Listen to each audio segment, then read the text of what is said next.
I've been reading from a book. Occasionally I go to a book I haven't picked up for years, and this is one that I haven't read from in more than 10 years. It's called The Mustard Seed, and these talks that Rajneesh Osho gave are based on the gospel according to St. Thomas. And what's remarkable about these verses, these statements of Jesus, is that he sounds so much like Sri Brahmananda. He's a Vedantist. He's not a Catholic. He's not a Jew. He's a Vedantist. His statements are, Vedanta means the end of all knowledge. It contains everything, including all the religions. But every answer that we've ever needed is in Vedantic teachings. And Jesus seemed to know. And in another reading that I did from this book, they were saying that Jesus just didn't emerge as Jesus. Jesus obviously had a background in Buddhism, in Vedanta, in all the philosophies, Taoism. He had paid his dues. He had studied with great enlightened beings. Otherwise, he couldn't talk the way he talked. There is a whole process behind these enlightened beings. So listen to this. It talks about desire and the fact that desire has no end if we try to handle it on the relative plane. This is the saying: if those who lead you say to you, "See, the kingdom is in heaven," then you have to know the birds of heaven will precede you to heaven. If they say it's up there, because the birds are closer. This is Jesus. If they say to you that the kingdom is in the sea, then what will precede you? The fish. The fish will precede you if you say it's in this ocean that you see before you. But the kingdom, I'm an old theatrical person. I wait till you're not distracted anymore. So now that you're back with me. But the kingdom is within you, and it is also outside of you. Hello, Nikita. The kingdom of heaven is within you, but it's also outside you. If you will know yourselves, then you will be known, and you will know that you are the sons of the living Father. But if you do not know yourselves, then you are always in poverty. And then you are poverty. Strong words from the Vedantic Jesus. Now, commentary of Osho. I read the beginning a few weeks ago, now this. If you are told the kingdom of God is here and now, you're not ready. Because many are the desires to be fulfilled before you can leave. Many, many things, you think, have to be done before you would think of entering the kingdom of God. So Osho is saying, we listen to the words, the kingdom of God is here and now. You don't have to do anything. Take it. It's yours. We say, no, I'm not ready for that. And all the gurus, all the masters say, I offer you freedom this very moment. This very moment. Are you ready? Just follow me. There have been people who dropped everything and followed Gurji or followed Shankaracharya or followed Jesus. Are you ready? That's what they asked us, are you ready? In fact, we give programs once a month in the city, and in one of the programs I was reading, I think from this, and I was talking about attachment and how we deepen our attachment and our clinging by going over and over, George, you were saying, over and over things of the past, letters of the past, and souvenirs and gifts. We fondle everything from the past and remember how happy we were then, and that makes us miserable because we're not so happy now. So at the end, it was a very intense evening and questions were coming. And finally I said, how many of you really think you got this? Really think you understood this? Whole room raised their hands. Dharmadev was there. All the hands were up. 50 hands went up. And I said, really? So that means you're all ready to go home and burn your photograph albums. And there was a pause, and they laughed and laughed because nobody was burning any photograph album. They understood up here, but they weren't ready to take the next step of getting rid of the past. That was our topic today with George. Getting rid of the furniture of the mind and clearing the mind of all inessential things. Sounds like a good idea, but how many of us are ready? This is what he's saying, we're not ready. Because we say we have desires to be fulfilled, we have goals, we have many things to be done before we even think of entering the kingdom of God. You're still dreaming, Osho says. You're not ready to be awake. You need time. And that's why the priest appeals to you. The rabbi appeals to you. But a Buddha does not appeal to you. A Jesus does not appeal to you. Because they speak in terms of no time.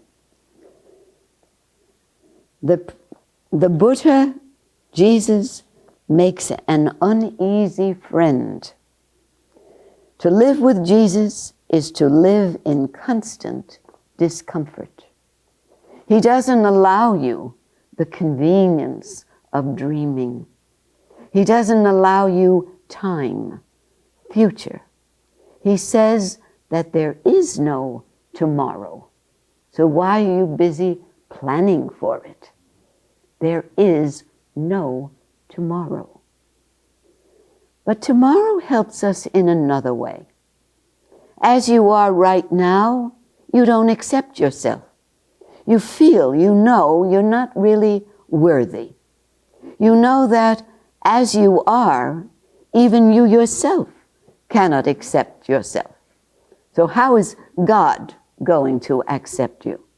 No, it's impossible. You cannot conceive of it. You have condemned yourself so much. You feel so guilty about what you know about yourself that how will God accept you? It's impossible. So right now, this moment, if the kingdom opens, if the door invites you, you will not be able to have that much courage to enter.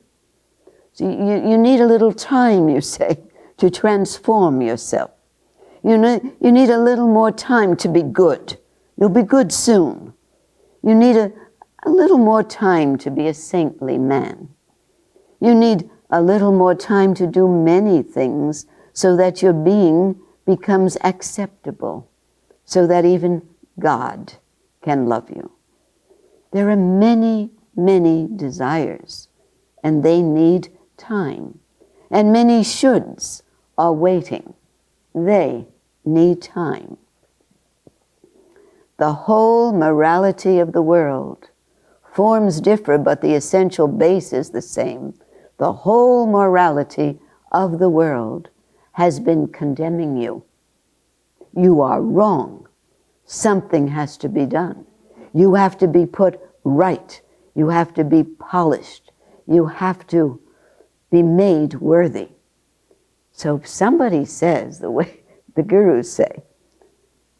Don't wait, the door's open now. Come on.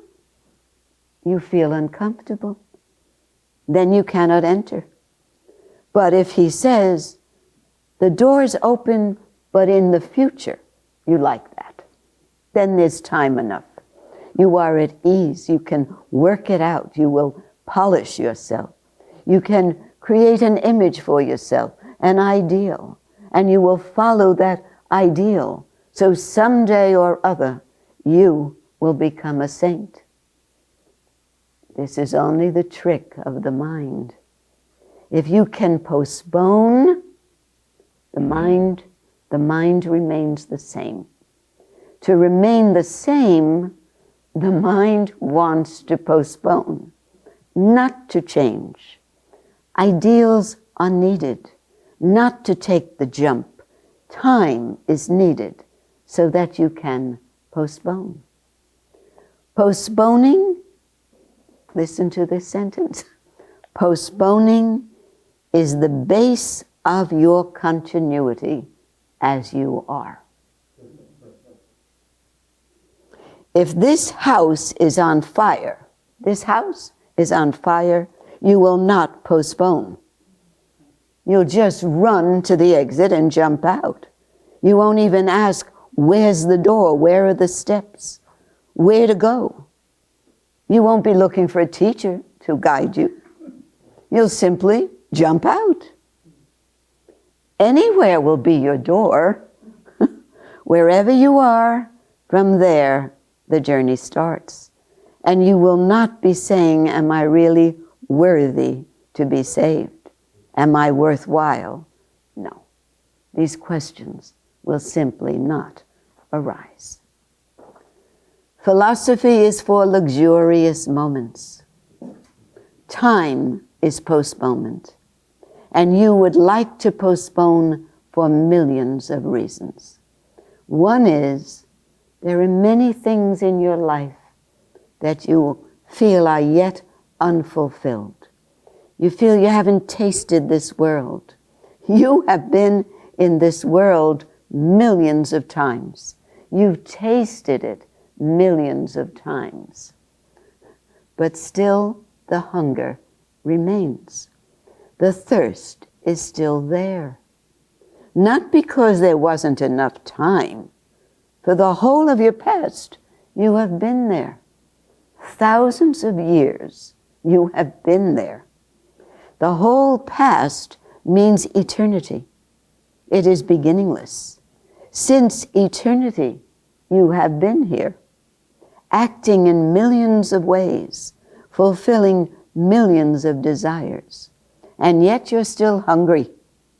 You're still thirsty. You think more time is needed? You have already more than enough time. Not more time. What you need is more. What word came to your mind? You don't need more time. You need more. You need energy. What else do you need? Understanding. Thank you. What did you need? Robert? Robert said you need more understanding. We don't understand. That's why we think we need more time to fulfill ourselves. Not more time, but you need more understanding. You need more awareness, right? Awareness is needed that the very nature of desire is to remain what?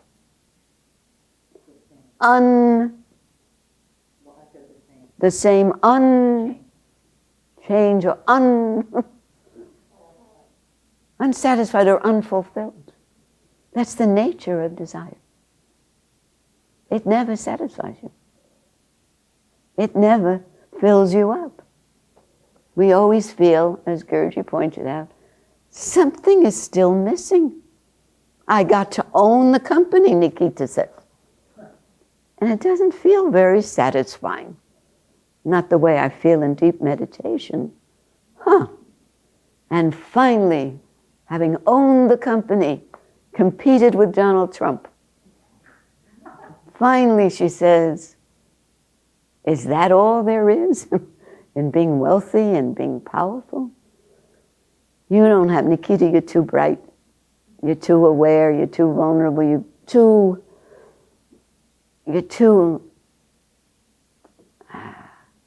close. You're too close to push yourself to go all the way. You can see it even tonight. Do what you need to do, and no more. And no more. He says,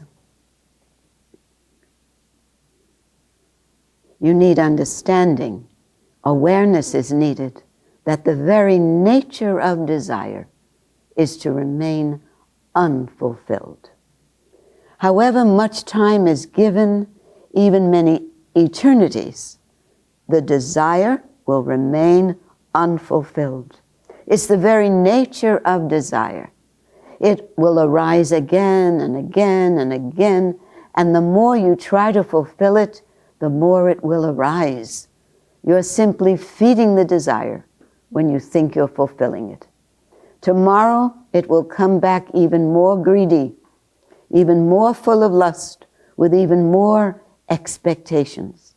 You feed it again, and tomorrow it will knock at your door again with more madness, with more hope, and every day it will grow. This is the very nature of desire. Look at ordinary desires, very ordinary ones. You take food. The hunger disappears when you have food. But it disappears only to come back again. Can hunger disappear forever through food? Karen, you like the food. Will you not be hungry again at midnight? Absolutely, especially with vegetarian food.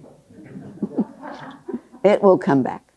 Is there any possibility that just by taking food, hunger will disappear forever? You're thirsty. You drink water. Do you think the thirst is going to disappear forever? No, that's not the nature of desire. And these are ordinary desires that you can understand. They are repetitive. The more you repeat, the more you are hypnotized, because repetition is hypnosis. You did it yesterday. You're doing it today. You're hoping to do it tomorrow. You are repeating the desire. And the more you repeat it, the more you get into it. And you fulfill it. A man who is greedy like a pig will be born like a pig, so that he can fulfill his desire. That caught your attention. A man who is greedy like a pig in one lifetime will be born like a pig. You ever seen human beings that look more like pigs than pigs? Do you ever go to a restaurant and just study some of the people there? How they eat, how they don't talk, they just eat. Or they put their nose right down the plate and shovel it in. That's the only difference between a pig. The pig doesn't shovel it in. He goes, boom, puts his head right in. That comes right off the videotape. Sarat and I have an understanding. Before I even tell him to take it off, he knows what to take off. Okay. And this is being said, again, by an enlightened being. He says, any habits, any tendencies, Patanjali said the same thing, any tendencies we carry from lifetime to lifetime, if we have been living only with the senses as our priority, then we will be back in animal life before you know it. We'll have the human form, but our behavior will be very much like an animal. We see this in people today. They're very close to the animal stage. He says, if you have been greedy like a pig, you'll be born like a pig, so that he can fulfill his desire. Greed. You've been born in every possible way because you have existed for eternity. Like a tree you have existed, like a bird, like an animal. This is what Hindus call yonis. They say you have been born through millions of wombs. Your desire has taken many forms, and you have tried through every possible dimension. Nothing has happened up to now. Nothing is ever going to happen, because the very nature of desire is to remain unfulfilled. If you understand this, then you don't need the future, do you? You don't have to worry about the future. It's written just for you. This is an answer. I should have gone right to the reading. I didn't have to answer in the middle. This is for you. He said, if you understand this, then the future is not needed. Goals are not needed. Discipline. Some things require discipline. Music needs discipline. Technique needs discipline. We're not talking about that. But for freedom, for bliss, for peace, what kind of discipline? Just relax and be as you are, with a quiet, empty mind. Nothing has happened up to now, because the very nature of desire is to remain unfulfilled. If you understand this, then the future is not needed. Then you can remain in the here and now. And when the future drops, desire drops. No future, no desire. Try to understand from another direction. You have tried in every way to transform yourself. You don't remember your past lives, but you know this life. You have done everything to transform yourself. Are you even a little bit transformed? Even a little bit? Are you even a little bit transformed? Or do you simply remain the old? A little polished here, a little polished there, a little modified here or there. But is there really any deep, fundamental change in you? Has any mutation happened to you? And if it has not happened up to now, what reason is there to think it's going to happen in the future? And if you go on living the same way you have lived, postponing, then it's never going to happen. Because postponing is a trick of the mind not to allow transformation to happen. Not yet, we say. Later on, at some future time, I'll go to the cave, or I'll go to Ananda Ashram. But right now I have to work on my project, because I've set myself this deadline, because I don't want to lose this job.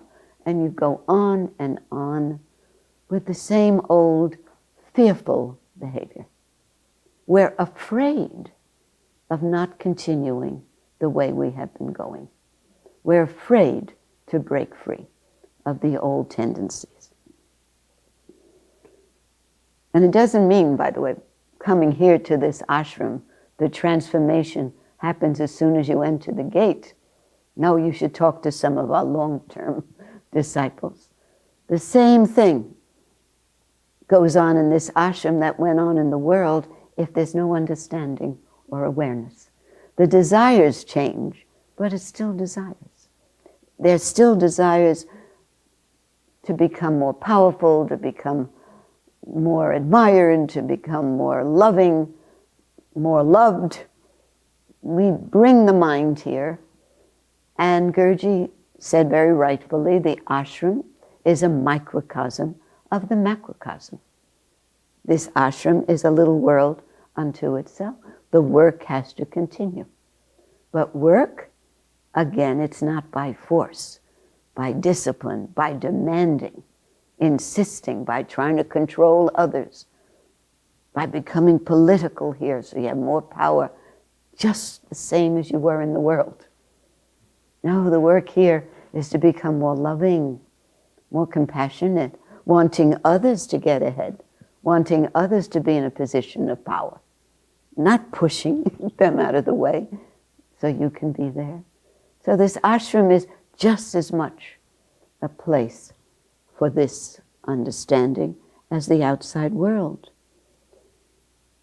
And if you go on living the same way you have lived, postponing, then it's never going to happen. Postponing is a trick of the mind not to allow transformation to happen. And this is the deepest trick of the mind. Pay attention. It's the deepest trick. You know your mind has tricks. I know my mind. Do you have tricks, your mind? Sure. Everybody's great. Yeah. Don't ask me. I have. Don't point to me. They all know. Because mind is mind. That's the reason I often quote one of the things that impressed me very much of Gurdjieff's statements. He said, love everybody, trust nobody. The Guru said that. Why would he say that? It's true. Not even yourself, he said. Why? I'll help you by adding what he qualified. He said, love everybody, trust nobody, except the enlightened and the approximately enlightened. Meaning people who know what enlightenment is, and they know that's the only goal to have, freedom. Why? Why can't you trust anybody, including yourself? I like to ask new people. You have any idea why you can't trust anybody? But you should love everybody. But if I can't trust myself, I can't trust Dharmadev, and he's my best friend. And he would say, you're right, I can't trust myself either. Why? Why is that? What's going on? What do we have that is certainly untrustworthy? The ego, Prakash says, our ego. That's why the approximately enlightened can be trusted, those whom you instinctively feel. They wouldn't do anything to harm you. They have no reason to harm you, and they are very trustworthy. The enlightened, they cannot do anything other than what is perfect. But everybody else, those who have any taint or a large taint of the ego, even if it's your mother, your father. Have you ever told your mother a secret and she promised not to tell? As soon as she hung up from you, she only told her sister. Happened several times with my mother. I was shocked. My mother was trustworthy, I thought. She loved me. But mind is mind. I would never tell you to trust my mind. I have to be out of my mind, beyond my mind, for you to trust me.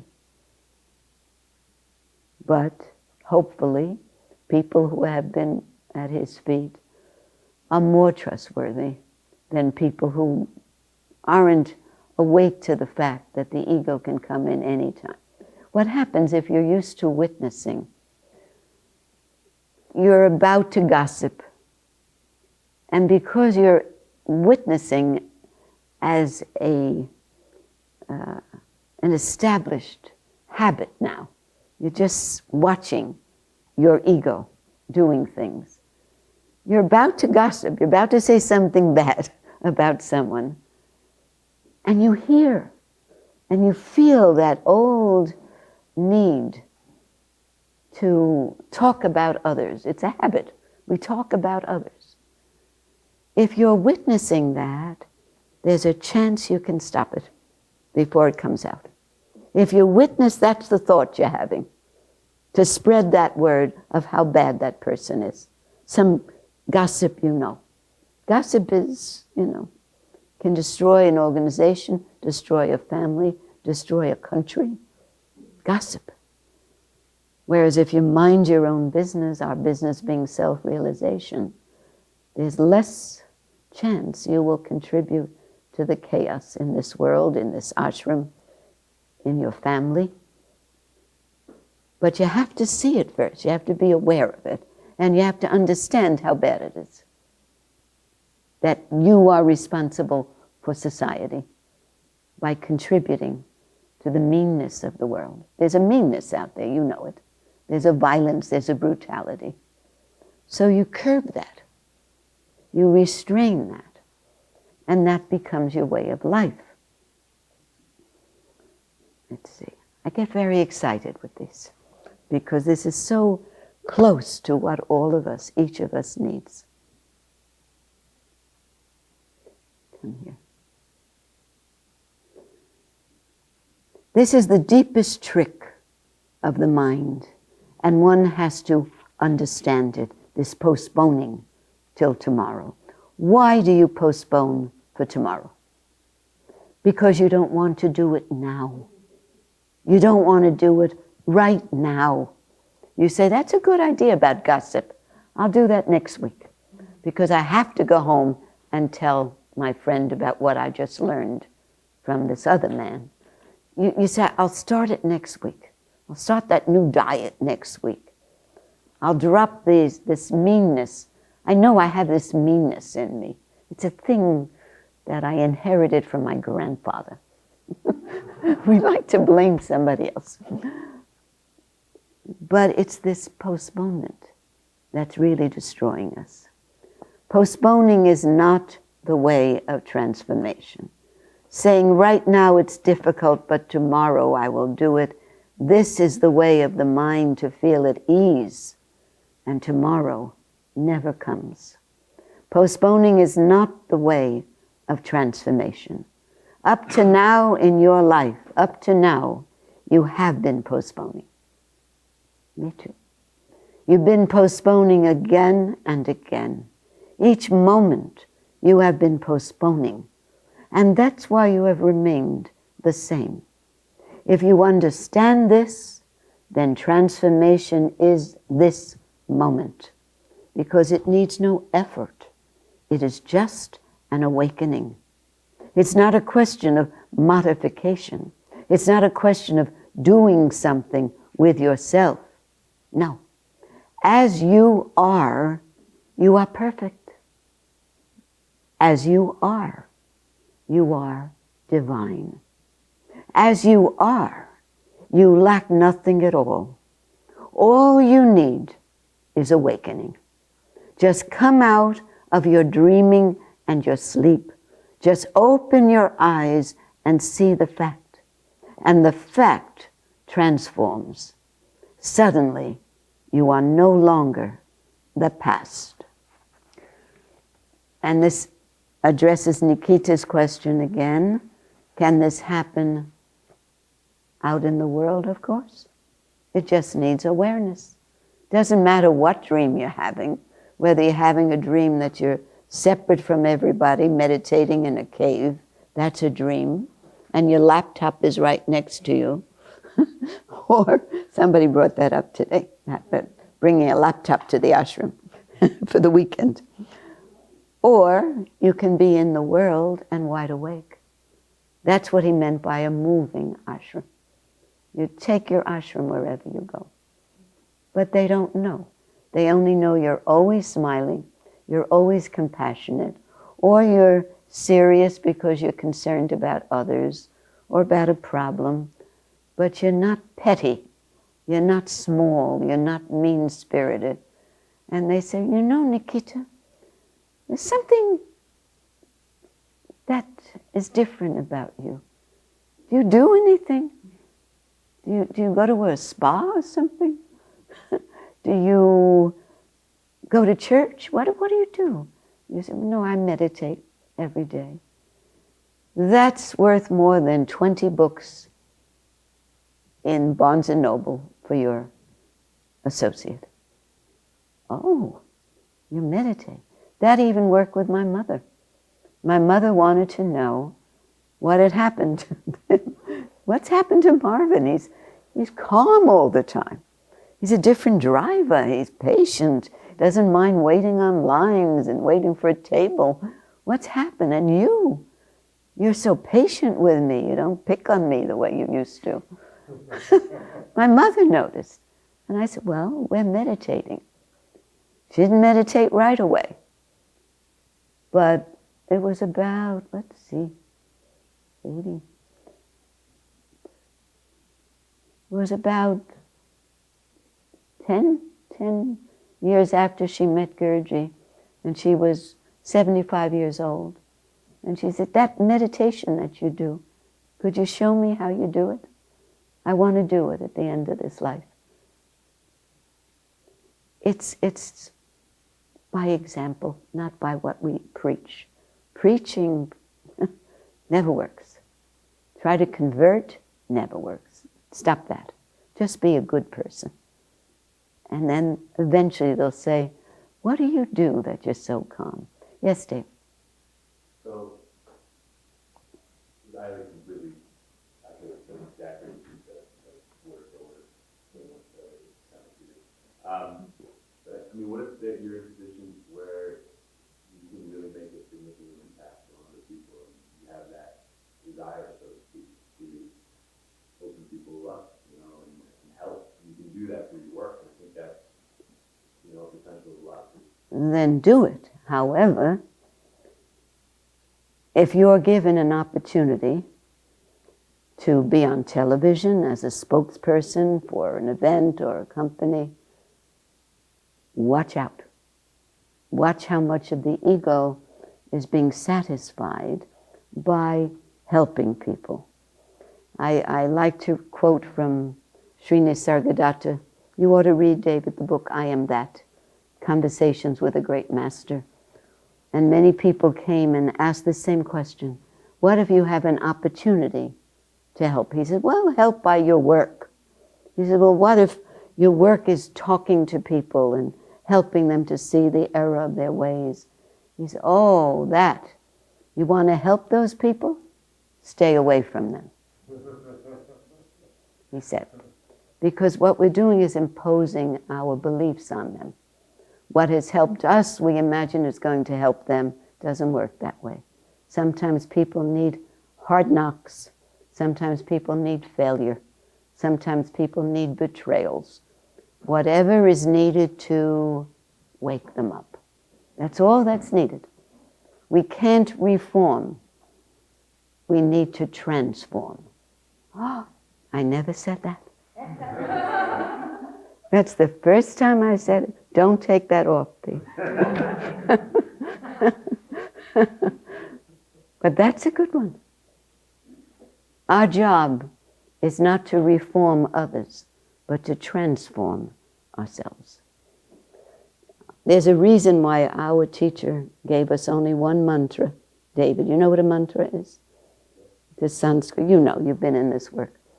Gave only one mantra. When any one of us asked for a mantra, he said, I have a very good mantra. It's known as the Maha Mantra, the great mantra. You sit down in a nice place, he said, very comfortable. You put some nice light color around you.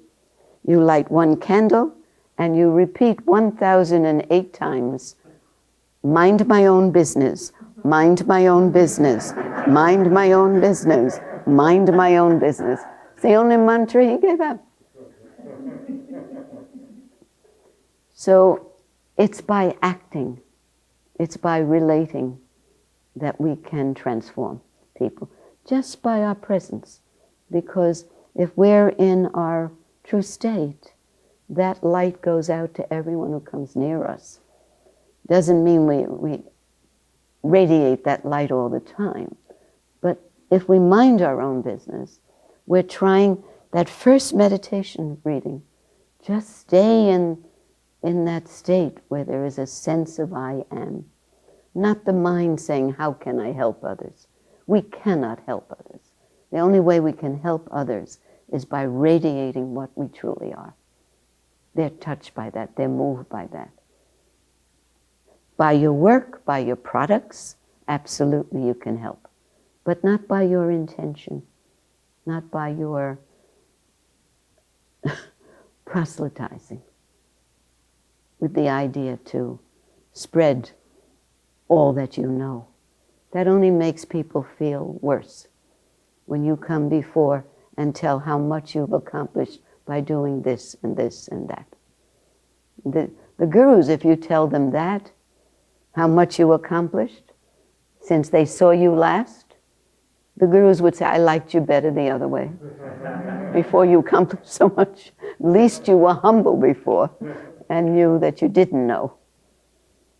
Does that answer in a roundabout way what you were saying?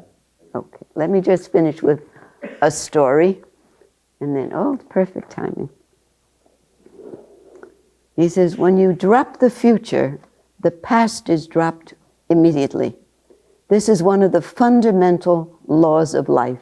If you can drop the future, the past drops immediately because it cannot remain there. I'm going to the story here. I love this story. There is a beautiful story in Dostoevsky's Brothers Karamazov.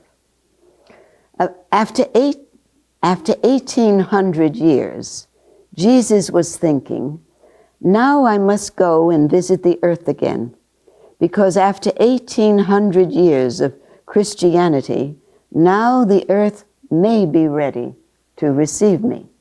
Now they will not reject me as they did before, because when I went there before, there wasn't a single Christian.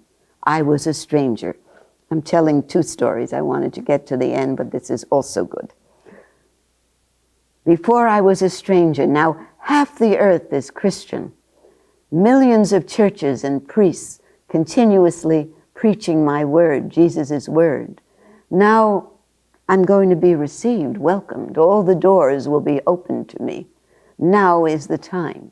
This was a story in the Brothers Karamazov, the great Russian novel. All the doors will be open. Now is the time. I should not have gone before because that was not the right time. So he came again, of course, on a Sunday morning, because it's difficult to find who is a Christian and not if you come on other weekdays. It's impossible. Everybody's the same. Only on Sunday can you distinguish who is a Christian, because religion is a Sunday affair. This is Osho, by the way. Osho throws in a few of his own comments. I'm sure it was not in the Brothers Karamazov. This is Osho. It is not concerned with life. It's just a ritual to be done, a formality to be fulfilled without any heart in it.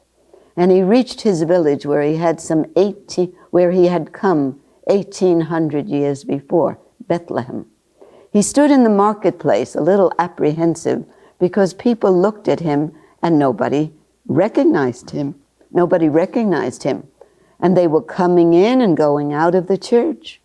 And then a few people gathered around him, and they started telling him, why do you look just like Jesus? Oh, this is some act you're putting on. You think you're a good actor? Why do you look like that? It's a shame. It's terrible. Jesus said, I'm not an actor. I'm the real Jesus. So they started laughing now. And they said, all right, if you're the real Jesus, then you better escape before the priest comes out. Otherwise, you're bound to get into trouble. Then small urchins started throwing stones, and people continued to laugh. The real Jesus has come, the King of the Jews. This is the man they crucified. He is resurrected. And they were joking and laughing. Jesus was feeling this very much, because these were his people. They were Christians. They followed him, and even they could not recognize him. But he waited, hoping, at least the priest will recognize me. These may be foolish people, ignorant, but my priest knows. And then came the priest. People stopped laughing. It became very quiet, just out of respect for the priest. They made way for him, and the crowd allowed him to go in. They bowed down in deep respect. Jesus laughed in his heart. They haven't bowed down to me, they haven't given me any respect, but at least they respect the priest. At least this is a good sign, because he's mine. He's my priest. Through him, they will recognize me. They recognize me through him, not directly, because they're blind. They cannot see me. Then the priest looked at him and said, "Get down. Get down. What do you think you're doing? Insulting our God?" Jesus said, No. Don't you recognize me? The priest collared him. "I recognize you well. Come and follow me." He took him into the church and locked him in a cell. Jesus was very puzzled. What's going to happen now? Are my own people going to crucify me again? Now, in the night, the priest came with a small candle in his hand and unlocked the door. He locked the door from the inside, bowed down, touched the feet of Jesus and said, "I did recognize you." But not in the marketplace, not before the worshipers, because to tell you the truth, Jesus, you're an old troublemaker. Somehow we have managed everything well, but you're going to disturb things, I know. Now everything's smooth with everybody. Christianity is established. We have converted half the earth. Sooner or later, the other half will be converted. Just wait there. Don't come here. What were you thinking? You could not convert a single man when you were here. And we're doing so well. We've managed so well. You should be thankful to us. And we can recognize you when there is nobody. But we cannot recognize before others because you are anti-priest, anti-church. You are anti-establishment.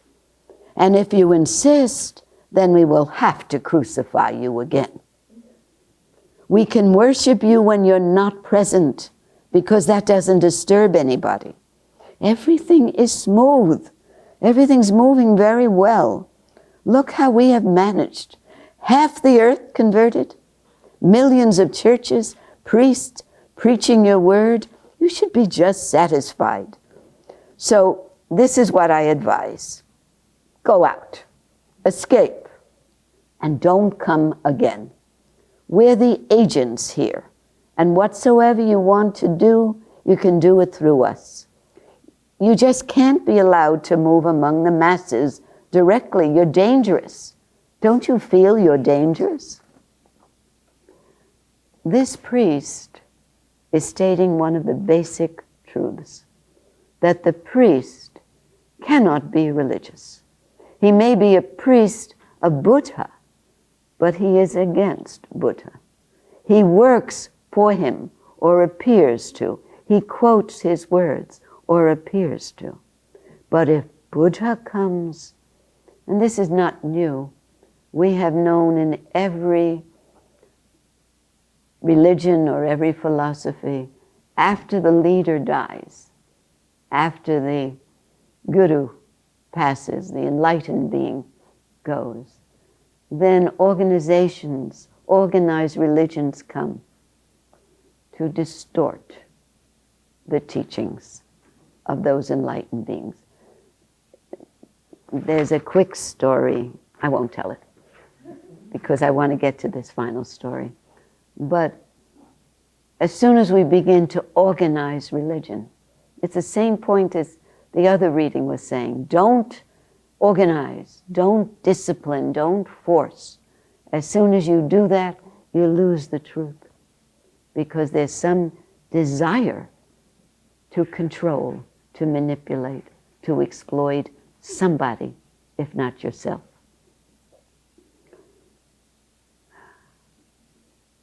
If a Buddha comes, he will stand between you, the priest, monk, anyone who's controlling others through organized religion. He didn't. But if Buddha comes, he will stand between you and the Buddha and won't allow you in, because a Buddha, a Jesus, is always revolutionary, always rebellious. He is never a conformist. Was Jesus a conformist? No. He was a rebel. He says, I didn't come here to make you happy. I came to wrench you from the old life, the old family, the old relationships. You have to return to what you are. And that's why they had to get rid of him. A Jesus is always rebellious. He's never a conformist. He can create a revolution. He cannot create an establishment. Okay, let me go to my story. Where's my story? Must have jumped there.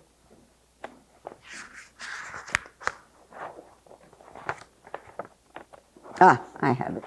This is the one I wanted to tell.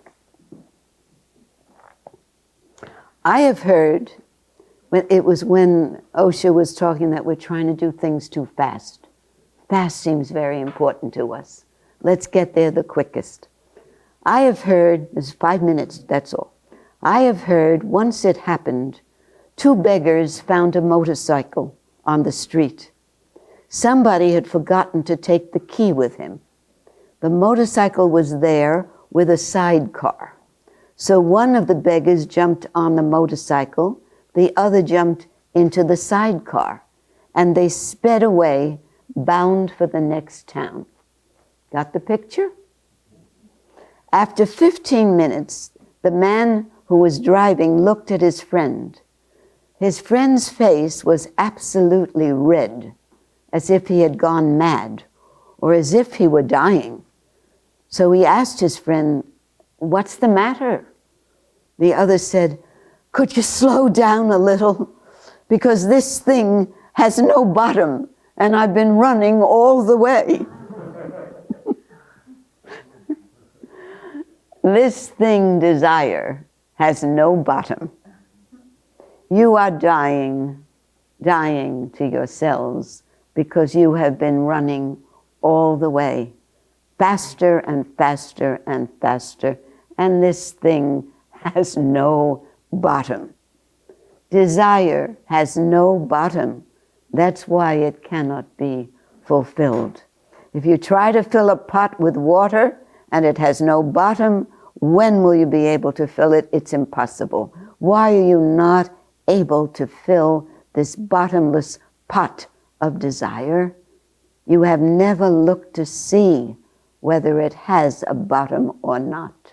You simply jumped. And you've been running so fast that there's no gap to stop and have a look to see what's happening. Again, it's a matter of waking up to see that whatever you've been doing in our pursuit of happiness, in our following our desires, whatever they are, Gurdjieff said, you'll turn into a miserable person, or you have already. Osho is saying, you're dying. The more we run, the more we are dying. We are losing our energy, we're losing our light, we're losing our bliss, we're dying. So let's stop postponing. Gurdjieff made it very easy for us. He said, I don't want your resolutions. They don't work. I don't want you praying to God to help you finish with this business of corporate life, to finish with your attachment to your mother and your father. I don't want that. I want you to pray that you wake up as soon as possible. Just pray to be awake. That's all he said. And the easy way is to, I have to be careful, not to say what I was about to say. There is a witnessing CD that can help you. I don't want to sell tapes tonight. That's the ashram's tape. But you have to learn the art of witnessing so that it's second nature to you. That without even working at it, you can catch your ego stepping in between you and truth, stepping in between you and love, stepping in between you and compassion. Catch it. It's only the ego.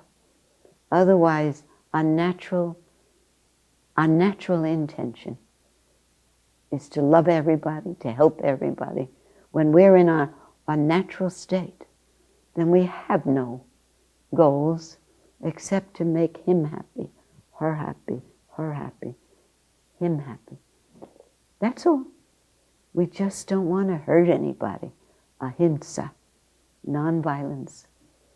Gurji was once asked by an old-timer, and she said, Gurji, I've been at this so long.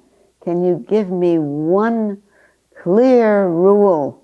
And this woman, she was very disciplined and very intelligent, brilliant woman, and relentlessly pursuing her studies, but not very popular with the rest of us.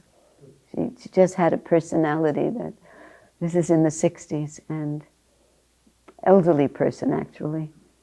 And we were waiting to hear what he was going to tell her. He said, just don't hurt anybody.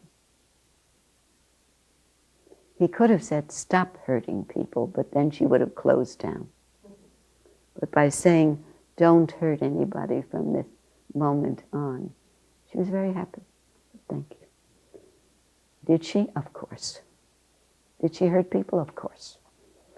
Did she hurt fewer people? Yes. Not easy to do this all at once, but now she was aware. Each time she caused hurt to people, she was aware of it, and she took that as more work for her to do. But how he knew, he wouldn't say it to everybody.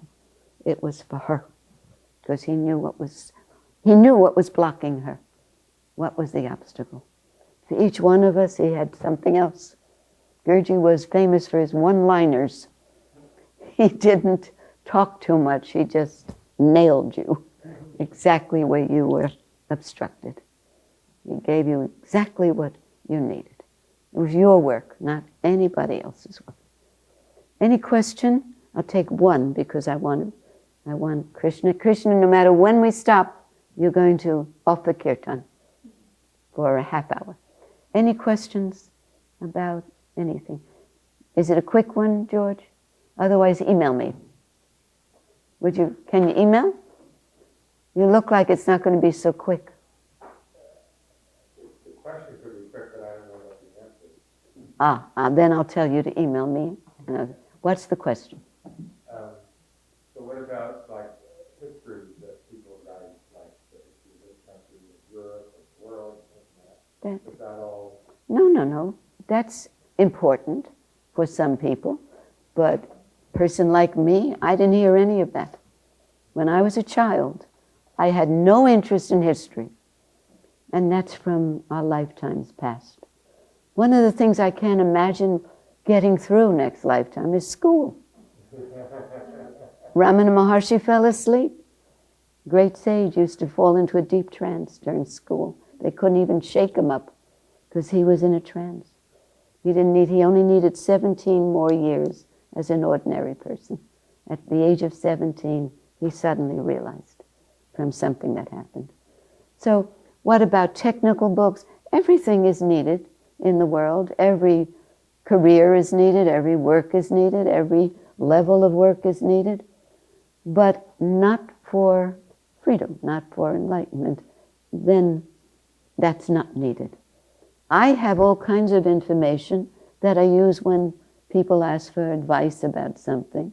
I have a background in psychology and the theater. I have different things, but it's only information. That's different. This was about goals. This was about goals for the future instead of the goal to be in the here now. That's the only goal. That's the only goal that's important. That helps us in our work too. That helps us to write better history books, if that's what we're interested in. Okay, anybody else? No? Let's just take somebody. Oh, I'm sorry. Sure. It's okay if you can remember this email address. It's so easy. Joan, my first name, Joan, Suval, like Duval, Suval, one word, Joan Suval. They're listening, but it's all right. Joan Suval at gmail.com. What is it? See, you thought you couldn't do it. But can you remember when you get home? You can.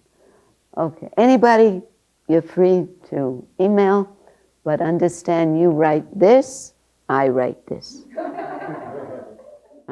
So take a deep breath.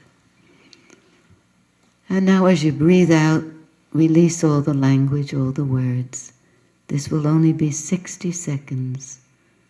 So feel yourself letting go and opening up to this now.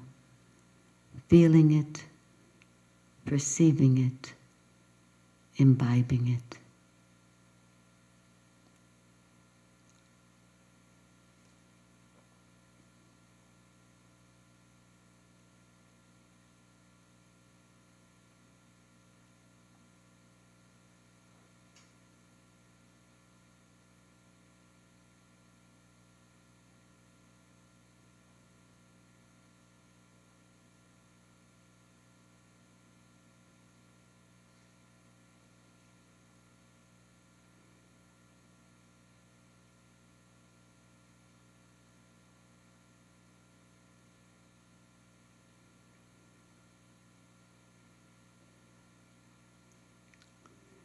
Sometimes it only takes 1 minute to reconnect with your real life, your real home. I am that I am. That is our home. Krishna Devi, would you lead us in our traditional prayer?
Thank you, Krishna Devi. And if some of you are feeling very high, that you may need a designated driver, take 2 cookies. Chocolate chip is a great way to come back to earth.